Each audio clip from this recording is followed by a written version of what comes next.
Hi everyone, in this video we're going to take a deep look at the poisoned pawn variation of the Winawer variation of the French defense. And the French defense begins e4, e6. With the move e6, black is planning to push his pawn to d5 and attack white's center pawn. White plays d4, gaining space in the center, getting that classical pawn duo, and black follows up with d5. Now, in the French defense, you'll notice the bishop on c8 is behind the pawn chain here in the center, and so it's a bad bishop. It's hard to get into the game. On the other hand, with white's extra space, he has clear diagonals for his own bishops. So the pawn on e4 is currently under attack, and white needs to do something about it, and he chooses to play knight to c3 to defend it. And that's the most active square for the knight. Not only is it defending the pawn, but it's also influencing the d5 square. Bishop to b4 is the Winawer variation. So that pins the knight, and in most cases it's going to take the knight on c3, and white will have to play b takes c3, and the queenside pawn structure will be shattered. However, in doing so, black will be giving white the bishop pair. And with the lack of a dark squared bishop, the dark squares on black's king side will become weak, and white will launch a kingside attack. And one of the key moves white has in the Winawer is queen to g4, pressuring that g7 pawn, which no longer has a defender on the f8 square. So it's a double-edged opening, and both sides are going to be attacking. All right, with that pinned knight there, the threat on the e4 pawn has been renewed, so white has to do something about it, and in the main line, he pushes it forward. He gains more space. He fixes the pawns in the center. And now those pawns on e6 and d5 really lock in that bad French bishop on c8.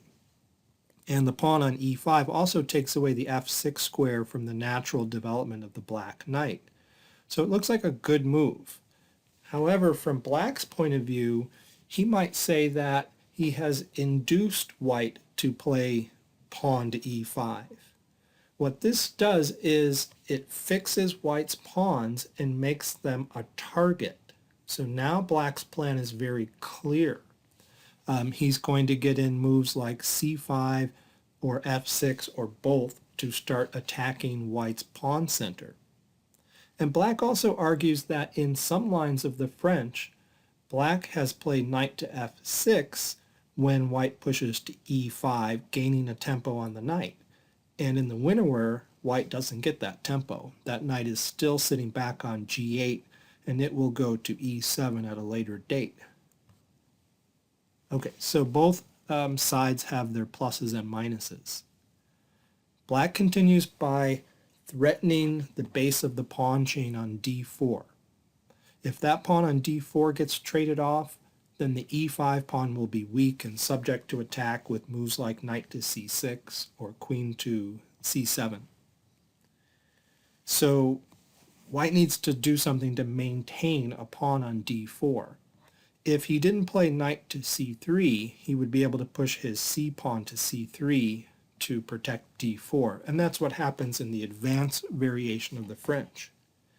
So it's time now that white provokes the bishop on b4 into exchanging itself so that a pawn does end up on c3 to protect white's center. Now take a look at this resulting position. Black has this target on the g7 square, which is weak because he doesn't have a dark squared bishop anymore. And as I said earlier, white will attack it with the move queen to g4. On the other hand, on white's queen side, the c3 pawn is weak, as are all of these pawns, the a pawn and both c pawns. But particularly c3 will be a target for black. He can move his queen either to a5 to target that pawn, or in most cases to c7 and target it down the c file after exchanging pawns on d4. And if black gets the queen to c3, he might be forking the king and the rook in the corner. So those are both objects to attack. Okay, so black continues with the move knight to e7 to deal with that weakness on g7. He's giving himself an opportunity to castle to protect g7, and also he can play the move knight to g6 in some cases to block an attack down the g file. Okay, and now white plays queen to g4 to attack g7 as planned. And this begins the poisoned pawn variation. Okay, so there are two ways black normally proceeds. The most common move here is to simply castle to protect g7, and we'll take a look at that in detail. Another common move black plays is queen to c7 to get counterplay against that spot on c3 as we mentioned. And this gives up the g-pawn, and that's why this is known as the poison pawn variation.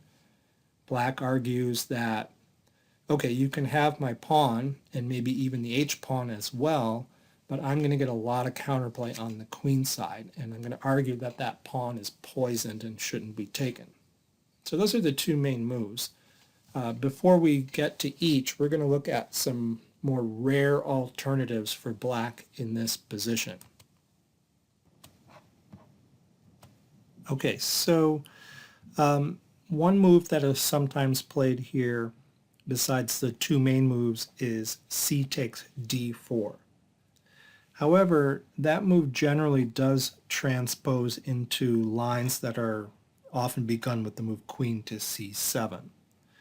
For example, it's common to continue with queen takes g7, attacking the rook, rook to g8, supported by the knight on e7, queen takes the h-pawn, and then queen to c7, which attacks c3. And this same position is normally arrived at when black plays queen to c7 first, and then later c takes d4. So this is a transposition, and we'll get back to that later. But let's look at some other alternate moves here. Another move black sometimes plays, which is pretty rare, is the move king to f8 to guard g7. That looks pretty radical to me, giving up your castling rights, trapping your rook in the corner. But apparently it's playable, it's pretty solid. Maybe the rook on h8 can get into the game later by pushing the h-pawn, and black will still get some counterplay on the queen side. Let's see how it normally continues. Bishop to d2, just developing and protecting that sensitive spot on c3.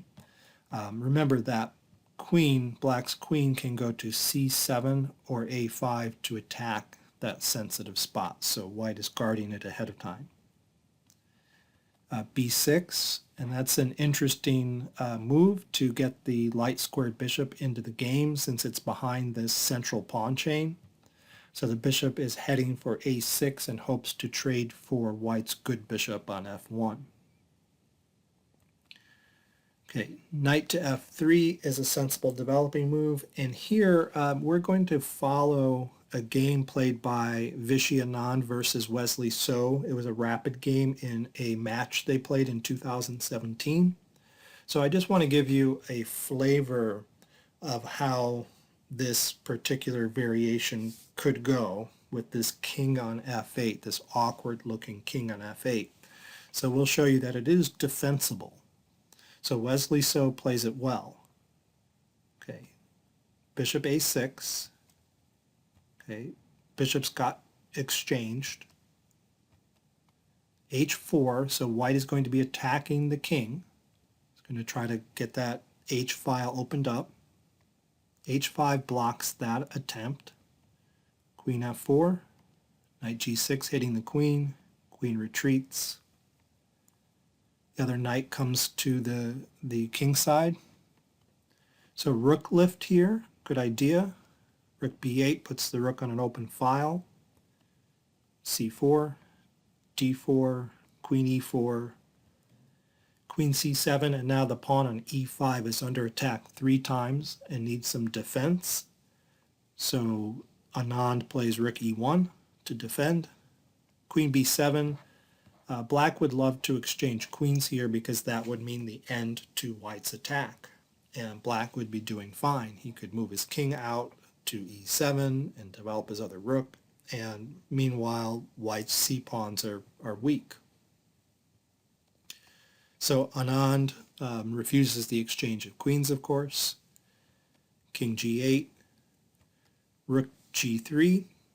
And rook g3 is an attempt at an exchange sacrifice. White would like to play rook takes knight here on g6, followed by f takes g6, and queen takes the pawn, threatening the pawn on e6 and breaking through to the black king. So black removes the knight from capture and reroutes it to the f5 square. Okay, king g1, knight f5, rook g5 preserving the rook, knight f8, bishop f4. Okay, this bishop can defend both e5 and the h4 pawns by falling back if needed. Okay, the knight does attack h4. It's under attack twice, so the bishop falls back to guard it. Okay, rook e8. Okay, now this knight is rerouting to the useful e4 square from e4. It can go to d6 or even f6 in some lines.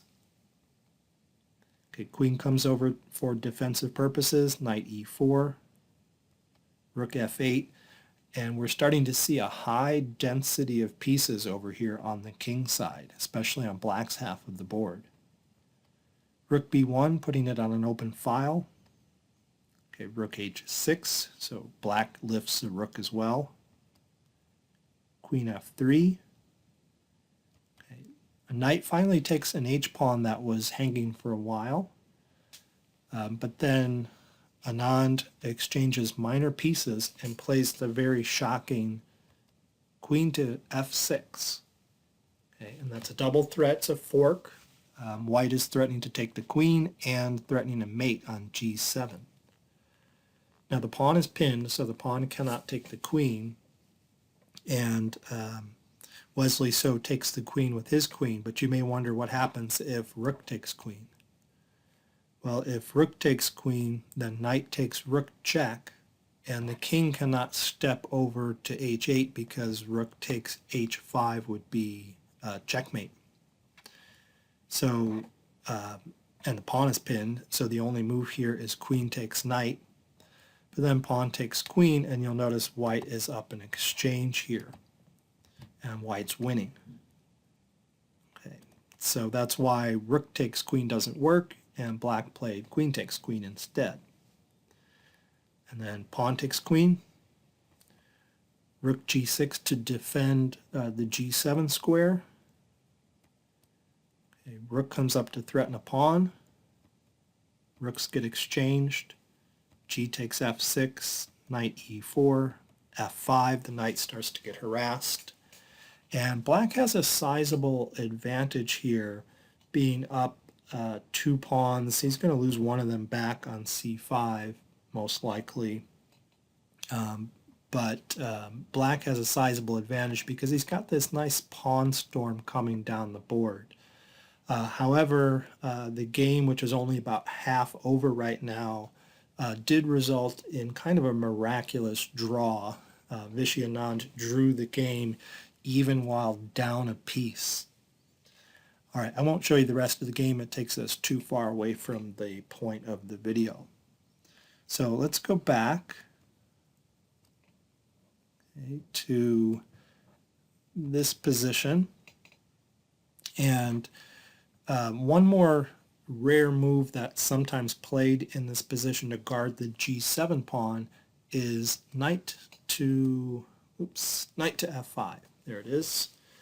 So knight to f5 does guard g7, and the knight for now is solid on f5, so it seems like a reasonable attempt. I don't think there's anything wrong with it. White can play bishop to d3, and this threatens to take the knight, followed by queen takes g7 anyway. So black might try h5 to drive the queen off of that g file so it won't be hitting g7 anymore. Okay, queen moves over to f4, queen c7, trying to get counterplay. The threat is c takes d4 followed by queen takes c3, forking the king and the rook. Something you always have to watch out for is white in the Winawer. Okay, knight e2, that does protect c3, so that's taken care of, and white again is renewing his threat of playing bishop takes knight in this position. Now, even though the queen is not on this pawn on g7 anymore, not pressuring that pawn, bishop takes knight followed by e takes f5 would result in kind of a fracturing of black's pawns here in the center, and it would give white an advantage. So the knight falls back so it doesn't get taken, and that knight did its job. It initially went to f5 in order to protect that g7 pawn. Also notice something in the position. Since black removes his knight from capture, he is now threatening to win white's d3 bishop by pushing his pawn to c4. The bishop would have no squares. Okay, so white would have to take that pawn, d takes c5, or that's one way to stop that threat. And then knight d7 attacks both pawns that I've marked here. So white's going to have to give up a pawn, and black is doing pretty fine. I think the position is approximately equal. So that's a flavor of what can happen in that knight to f5 line. All right, so those are the rare moves. We're now going to go ahead into looking at the two main moves in this position, and let's start with castles. So we'll call this black castles into it, meaning it looks like black is castling right into an attack here.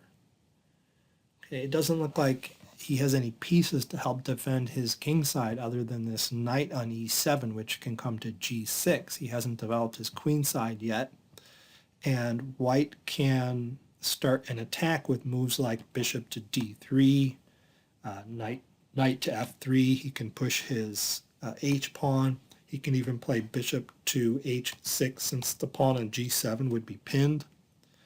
However, experience has shown that black can defend this position. And we're going to look at kind of a really long forcing line here, very logical sequence of moves to show how black hangs on. Okay, let's begin with the move bishop to d3. Okay, white's got to start attacking. He's attacking that h7 pawn. It's a tender spot in the black camp. And he's developing his king side. And we'll look at three different responses here. The main response is just knight b c6, developing a knight, pressuring white's center. However, since this bishop is so actively placed, you might wonder about some attempts of black to drive that bishop off. For example, what if black plays c4? Well, if black plays c4 to chase that bishop off of that active diagonal, then it turns out white doesn't have to retreat it to e2. He has a little tactic. He can begin with bishop to h6, threatening a mate on g7, and the knight can block that. Okay? You don't want to push that pawn and drop an exchange, so the knight would block that, and then the bishop can trade itself for the knight. And it's important here for black to take back with the f-pawn in these kind of situations rather than the h-pawn, because he needs some counterplay. He needs to activate his rook down this f-file. And now white can retreat the bishop to e3, and the game continues from here. Now, I should point out that whenever black pushes his c-pawn to c4 like this, he's giving something up. This is a minor success for white because with these pawns locked up now, black loses much of his counterplay on the queen side. He no longer has play down the c file with a queen or a rook. Okay, so that went just fine for white in this position with this move c4. Another move you might consider making is f5 to block that bishop from attacking. Now white cannot abide that. He can't let his bishop be blocked out, so he has to take that pawn en passant. And then rook takes f6. And now white can continue attacking with bishop to g5, hitting the rook, which can fall back to f7.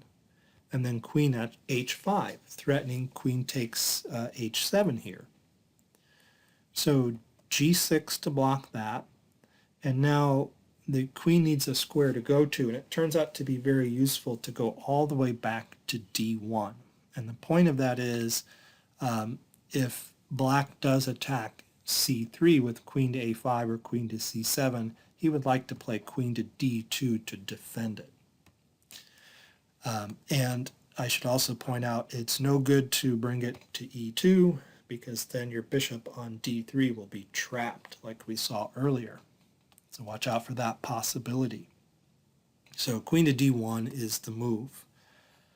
Okay, so I would say white is also successful in this line with this move f5 because he's just softened up black's king side here. Black has all these dark squared weaknesses now, and white has that dark squared bishop to take advantage of them.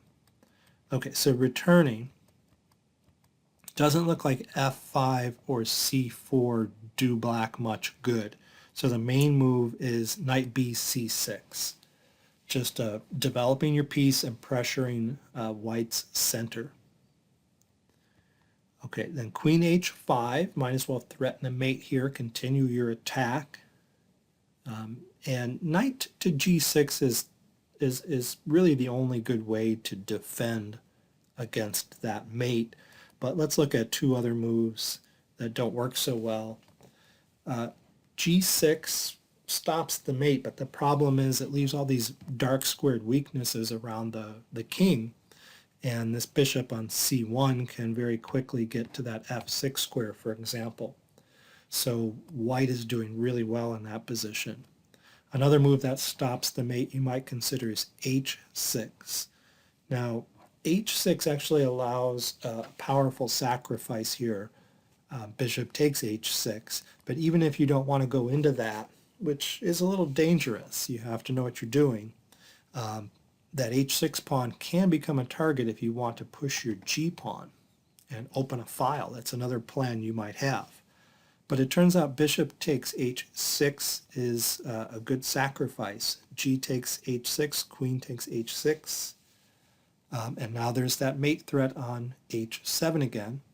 So knight to f5 to block it. Bishop removes the knight. And white castles long, surprisingly. And we'll end it here. We won't analyze this all the way to the end.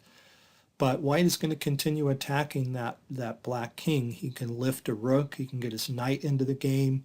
He can push his h-pawn. And he does have two pawns for his sacrificed piece. So white has more than enough compensation. Okay, so going back here, after queen h5 threatening this mate, the only good move for black is to block it with the knight coming to g6. Then knight f3 to continue the attack. It's starting to come in here to g5 to attack h7. Queen c7 is a nice move that not only eyes the c3 square, like we've seen in many variations, but this queen is also a good defender along the 7th rank, as you're going to see. It turns out it kind of dissuades white from playing knight to g5 in this position. Instead, white normally plays bishop to e3, but let's have a look at knight to g5 and see the purpose of this queen move. Well, knight g5 does threaten a mate here on h7, so this forces h6. But then white looks like he can win a pawn here with a tactic, removing the defender of the knight on g6. But that's why that queen is defending along the 7th rank. It can come now and take the knight and start defending. White gets the piece back with queen takes knight. And now it's important not to make a mistake here as black. It looks tempting to take this pawn here on f2 with check, but that's a mistake. That's a blunder, actually. The king would simply step aside, and white has too many threats. Black doesn't even have another check. White is threatening queen to h7 check, and when the black king steps to f7, then white will win the queen with rook to f1. And white is also threatening bishop takes h6 since the g-pawn is pinned. So white is winning that position. So you don't take that pawn. Instead, you have to trade queens here. Then you can win a pawn on d4. Okay? And I'm just highlighting here, just keep in mind that bishop is guarding c2 right here. Sometimes these backwards moves are hard to see. All right, so it looks like in this position we have equal material, and black is doing just fine. It doesn't look like white really gained much of an advantage. So that's why that knight to g5 is not usually played right here after queen to c7 to defend that 7th rank. Instead, white tries to strengthen the idea of knight to g5 by first playing bishop to e3. That serves a defensive role. It's defending both d4 and f2. And you remember in the line we just went through, in the end, black took a pawn on d4, and now he won't be able to with that bishop defending. Okay, so after bishop e3, black has to do something against white's threat of knight to g5 coming, now that it's been strengthened by this bishop to e3 move. So he plays the move c4. It's a move you really don't want to play in the Winawer as black, because again you're locking up the queen side here, and black isn't going to get his usual counterplay down the c file. But it is probably the best defense against this idea of knight to g5. So white would take the knight here rather than moving it back to e2 and playing that position passively. So he's going to take that knight. And just as we saw in an earlier line, it's important to take back with the f pawn to get that f file opened up for your rook.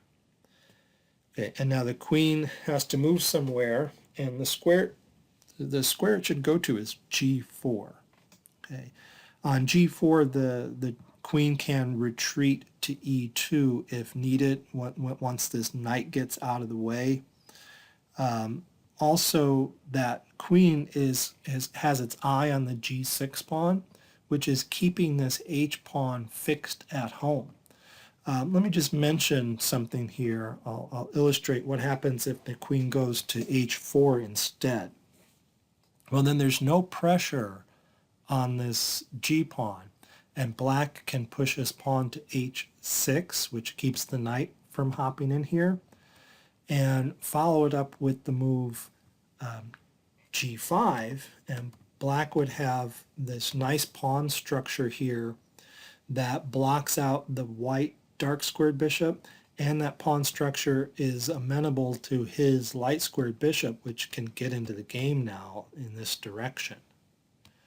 So the queen really doesn't belong on h4. It's not really doing anything there. So it would go to g4, pressuring that pawn and also having the ability to retreat back to e2 in some lines. Okay, queen to f7, and that's a usual move, and the threat here is to play the queen to f5 and try to induce a queen trade, since queen to f5 would not only be hitting the queen, but it would also be hitting this loose pawn on c2. Well, a good way to dissuade black from following through with that plan is to play knight to g5. And let's see why that dissuades black from following through. Black does not normally play queen to f5 here. And the reason is white would just retreat his queen to e2 and threaten to win the black queen with pawn to g4. Pawn to g4 would trap that queen. It has no escape squares. The knight on g5 is guarding its retreat square back to f7 here. Okay, so he would have to probably move his rook off of the f8 square, like rook to e8, to gain an escape square. And then g4 and the queen falls back. And white's going to continue attacking here, and he has successfully driven the rook off of its active file. So because of that, once white plays knight to g5, the queen doesn't normally come up to f5. Instead, it just backs off to e8. Okay, and then white continues to attack with h4. He would like to push to h5 and then open up the h file for attacking purposes. h6 is a good way to stop white's plan, drive the knight away. He doesn't really want to play his pawn to h5 because that would permanently weaken these dark squares and this bishop would be more active. So black plays his pawn to h6. The knight retreats to h3 because it can go to f4 after that and attack that g6 pawn. Now bishop d7 is a good developing move, and we'll stop the variation here. We'll just note that this is a very interesting, unbalanced, but equal position. Black's knight can come to e7 when needed to protect g6, and black seems to have neutralized white's attack on that castled king, so it's not as scary as it originally seemed. An interesting plan for white in this position I'll mention is to activate this bishop, which isn't doing much anymore in attacking purposes. And a good way to get it back into the game is to push your a pawn to a4 and reroute this bishop over to a3. That's an excellent plan.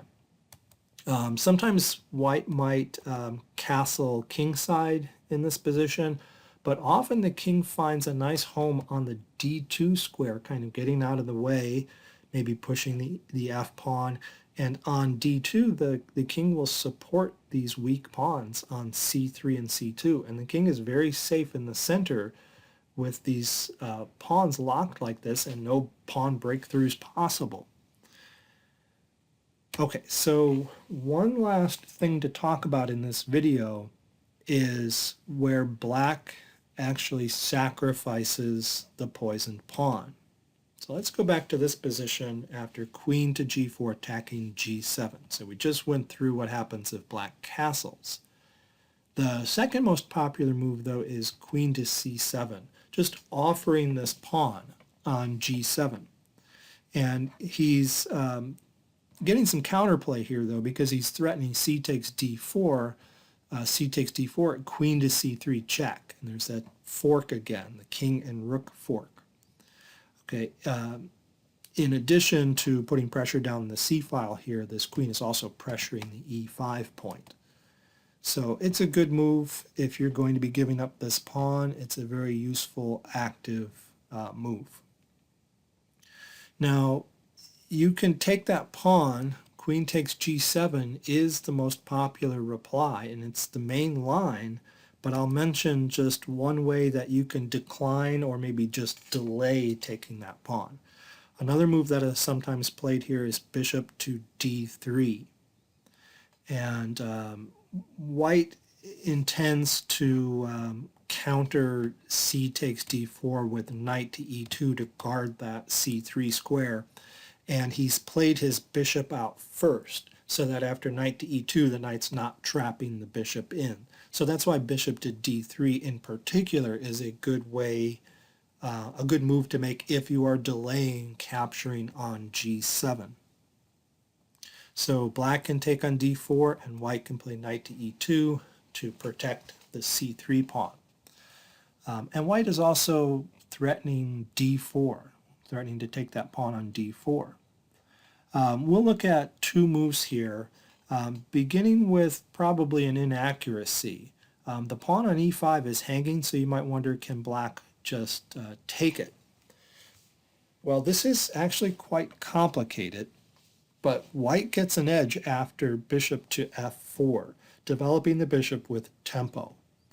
And now there's only one safe square for the queen, although there are two moves in this position we will consider.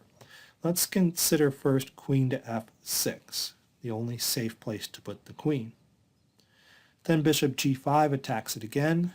Queen has to go back. And if white wants to repeat, maybe you're playing a higher rated opponent, you can do that. But white is actually in the driver's seat. White has an advantage after c takes d4. And now we'll take a look at two moves here. So the queen is under attack. It can drop back along this diagonal either to d6 or c7. Let's say it goes to c7. But then white can play bishop to f4 and attack that queen and simultaneously reveal an attack on the g7 square. e5 has been tried as the best attempt at defending this position, so blocking the attack on the queen and gaining an attack on the white queen here. So white takes the pawn now on g7 to get out of that attack. Rook to g8, the rook was hit in the corner. And now queen takes e5 instead of h7, queen takes e5. And white has an advantage in this position with an extra pawn, and he's well developed and has the bishop pair. Okay, so that's why that queen doesn't normally back up there to c7 because of bishop to f4. So what else can black do? Well, black can try h5 and counterattack white's queen. So both queens are under attack at the moment. Okay, and then white can play queen to h4, which attacks that knight on e7. The queen could fall back to guard it. It's the only move really. The queen is under attack and the knight is under attack. So it falls back to guard it. Maybe you can go back to c7 as well, but those usually transpose. Bishop f4 attacking the queen. Queen slides over to b6, which is why it doesn't really matter if it went to b6 from d6 or from c7.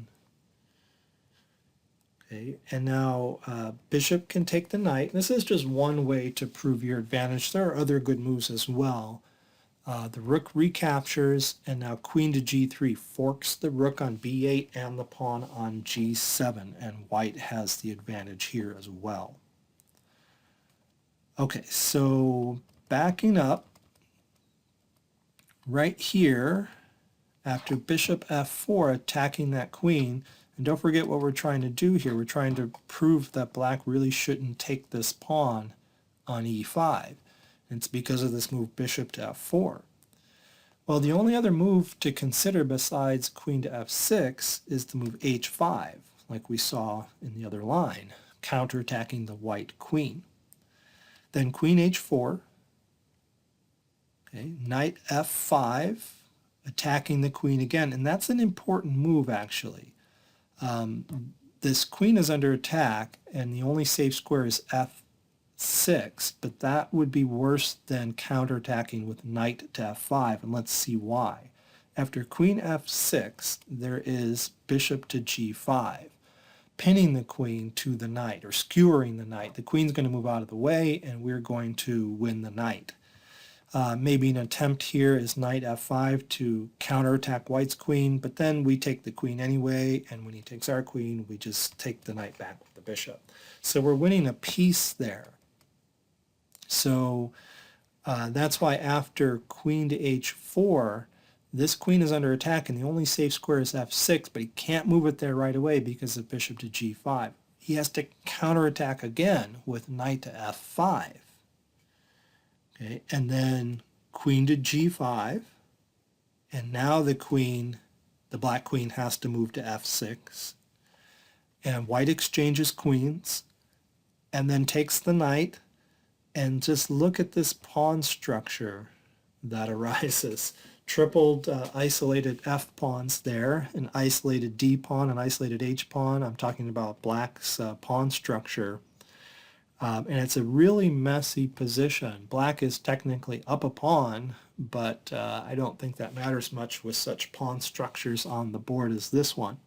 So it's a rather messy position. It's probably close to equal, but I think white has at least a slight edge. I'd rather be white in this position. So we won't look any further at that. So all of that was to prove that here, after knight to e2, black shouldn't take that e5 pawn. Okay.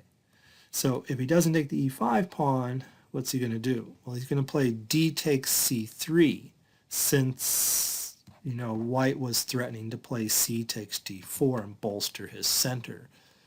That's the only other conceivable move, is d takes c3. Well, then finally, white has nothing better than to take that pawn on g7. He's neutralized any counterplay on the c file. Both c2 and c3 are covered. So it was time to take that pawn. Okay, and then the rook comes over to g8. Queen takes h7. Now queen takes h5. E5 rather is the move. Bishop to f4 gains a tempo while developing. Queen falls back to f6. White pushes his h-pawn. Okay. Rook takes g2. King f1. Rook to g8. So black snags a pawn at the cost of a tempo. And this is an interesting position here. I think white has compensation for a two-pawn deficit. White is attacking. He's got a powerful h-pawn. He's got the bishop pair. And black still hasn't developed his queen side. So that's an interesting position. Anyway, none of this is the main line.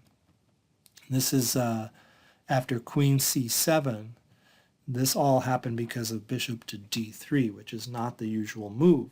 The usual move here is to take that poisoned pawn. Queen takes g7, attacking the rook. The rook comes to g8, and the queen takes the h-pawn.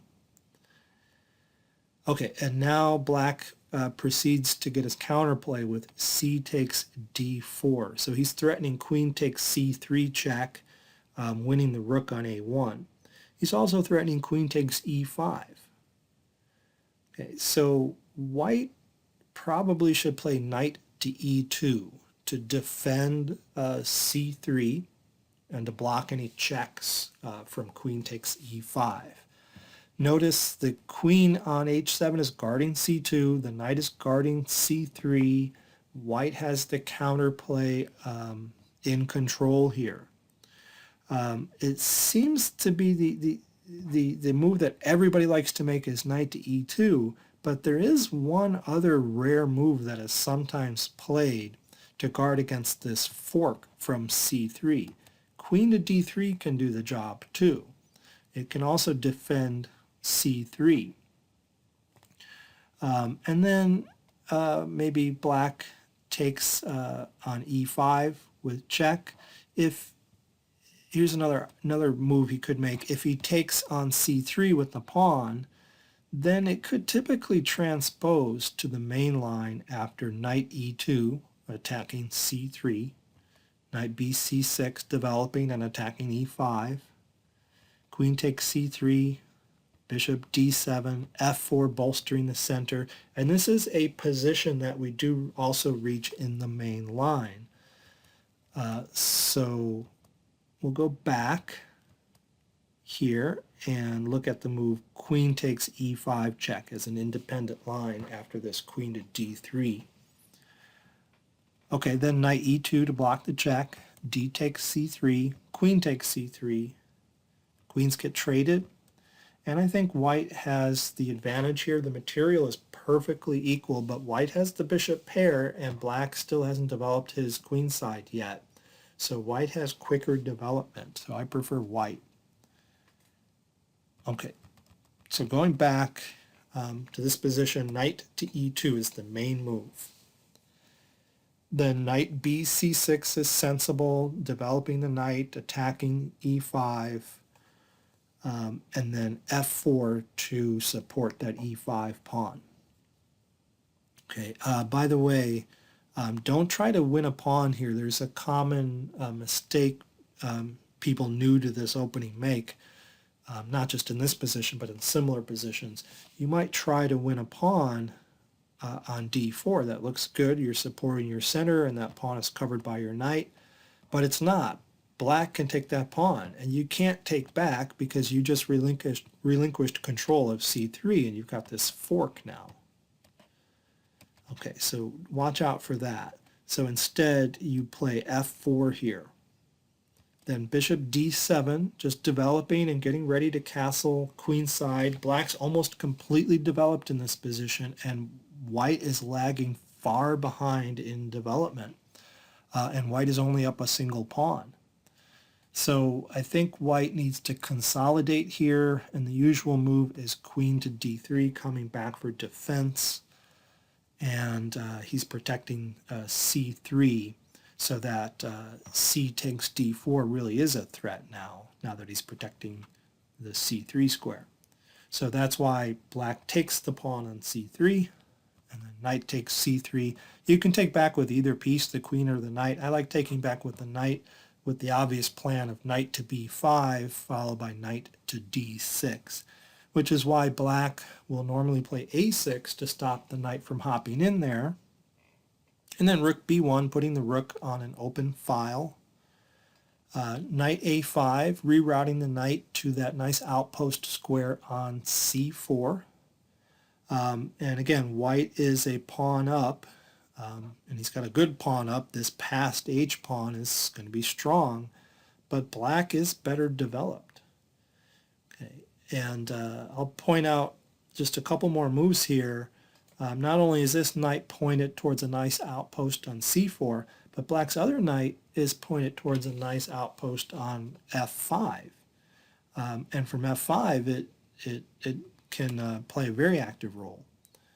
So a good plan for white here is to start pushing the h-pawn, h4, not just to push the h-pawn, but also to get a rook lift in. It's a good way to activate the rook. White's probably giving up on the idea of castling. I think his king is safe in the center. Knight f5 comes with an idea of playing it to g3, bolstered by his rook on g8. So rook to h3 stops that knight from sinking into g3. And this has all been played many, many times. This is the main line of this poisoned pawn variation up to this point. There are some deviations along the way that we pointed out, but this is the main line. All right, so we have a very unbalanced position where, again, white is up a pawn, but black has some nice squares for his pieces. He's about to castle queenside and be very safe with his king. So any outcome can happen. Black could win, white could win. It could be a draw, which is why I think it's Winawer is a good opening for attacking players as black. If you want to mix things up and actually try to win a game, play the Winawer. All right, thanks for watching this video.